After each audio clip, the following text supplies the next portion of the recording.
Hey friends, welcome to our Bible story time. Tonight, we're diving into an amazing story about a boy named Joseph, his super cool coat, and how God turned a really bad situation into something incredible. Let's start at the beginning. Joseph was one of 12 brothers, but he was his dad Jacob's absolute favorite. To show his love, Jacob gave Joseph a stunning, colorful coat. It was so beautiful, unlike anything his brothers had. Can you imagine wearing a rainbow?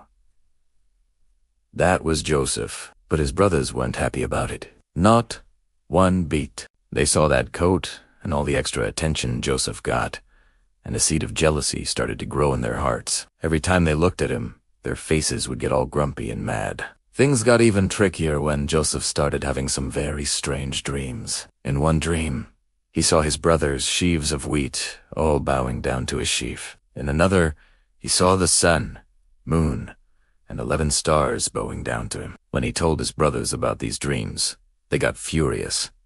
"What?" they shouted. "You think we're all going to bow down to you? You think you're going to be our king?" They just couldn't stand the thought of their little brother ruling over them. One day, Jacob sent Joseph to check on his brothers, who were out in the fields tending the sheep. When they saw him coming from a distance in his famous colorful coat, they saw their chance. Their jealousy boiled over, and they came up with a terrible plan. At first, they wanted to get rid of him for good, but one brother, Reuben, suggested just throwing him into a dry pit. So, they grabbed Joseph, ripped off his beautiful coat, and threw him into an empty well. Imagine how scared Joseph must have been, all alone in the dark. While Reuben was away, another brother, Judah, had an idea. "Hey look! A caravan of traders is coming. Instead of leaving him here, let's sell him as a slave. At least we'll make some money and we won't have to get our hands dirty." So that's what they did. They pulled Joseph out of the pit and sold him for 20 pieces of silver to traders heading to Egypt. They took his beautiful coat, dipped it in goat's blood, and took it back to their father, Jacob. They lied and said a wild animal must have attacked him. Jacob was heartbroken. He cried and cried, believing his favorite son was gone forever. Meanwhile, Joseph was taken far away, to Egypt. The traders sold him to a man named Potiphar, who was a very important official, the captain of Pharaoh's guard. Joseph was now a slave in a foreign land, separated from his family and everything he knew. But here's the amazing part. God was with Joseph. Even in this terrible situation, Joseph worked hard and was honest and trustworthy. Potiphar noticed that everything Joseph touched seemed to succeed. It was like Joseph had a secret ingredient for success. Potiphar saw that God was blessing Joseph, so he put him in charge of his entire household. Joseph went from being a slave to the manager of a very powerful man's estate. He was in charge of everything.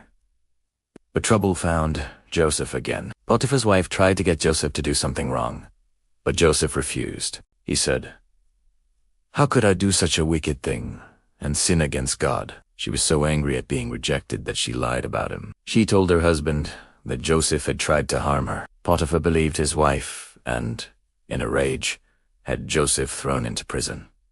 Can you believe it? From a pit to a palace, and now to a prison. It seemed like things were going from bad to worse for Joseph. But even in the dark, cold prison, God was still with him. The prison warden saw the same thing Potiphar had seen, that Joseph was responsible and that God was with him. Soon, Joseph was put in charge of all the other prisoners. While in prison, he met 2 of Pharaoh's former servants, the royal cupbearer and the royal baker. One night, they both had very strange dreams and were very worried. Joseph, with God's help, was able to tell them what their dreams meant. He told the cupbearer that in 3 days, he would be restored to his job, and he told the baker that in 3 days, he would be executed. And just as Joseph said, it all came true. Joseph had one request for the cupbearer.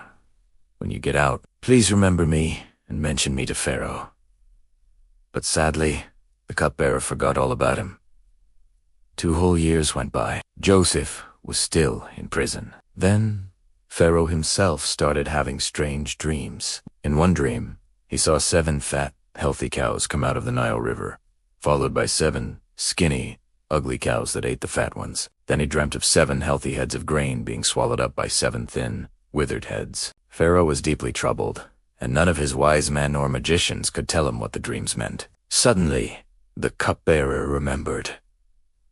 "I know a man," he exclaimed, "a young Hebrew in prison who can interpret dreams." So they rushed to get Joseph. They cleaned him up and brought him before the most powerful man in the world, Pharaoh. Pharaoh told him the dreams, and Joseph said, "God has revealed to Pharaoh what he is about to do." The two dreams mean the same thing. There will be 7 years of great abundance and plenty of food throughout Egypt.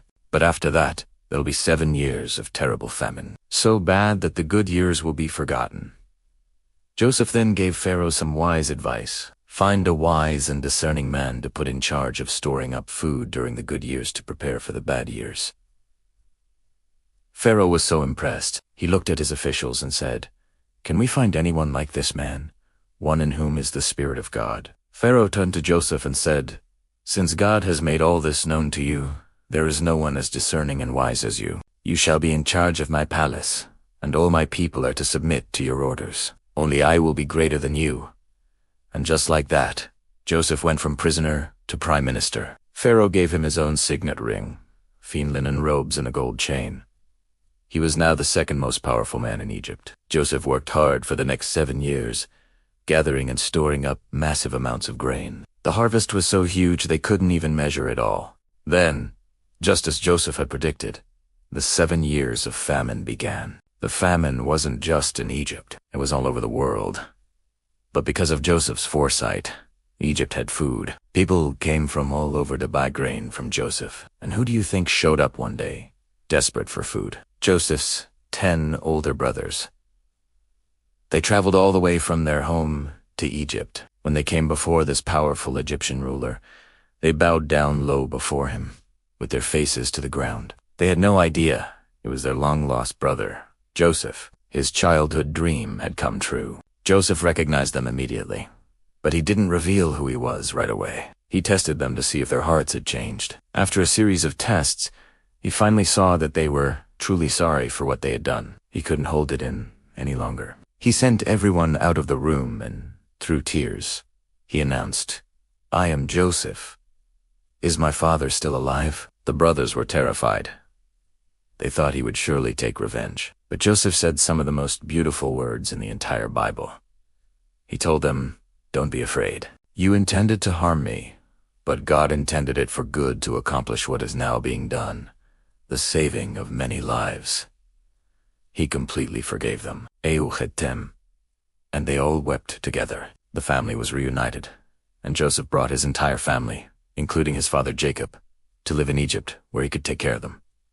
What an incredible story, right? Joseph's life was like a roller coaster. He was loved, then hated, betrayed, enslaved, and forgotten. But through it all, God had a plan. He took all the bad things, all the jealousy and betrayal, and wove them into a masterpiece of forgiveness and salvation. It's a powerful reminder that even when things look really, really bad, and we feel like we're in a pit, God is still with us. He can turn any situation around for good if we just trust him. I hope Joseph's story encourages you tonight. Never forget that God has an amazing plan for your life. Do trust in him, no matter what. Thanks for listening, everyone. Sweet dreams, and good night. Don't forget to like and subscribe for more stories.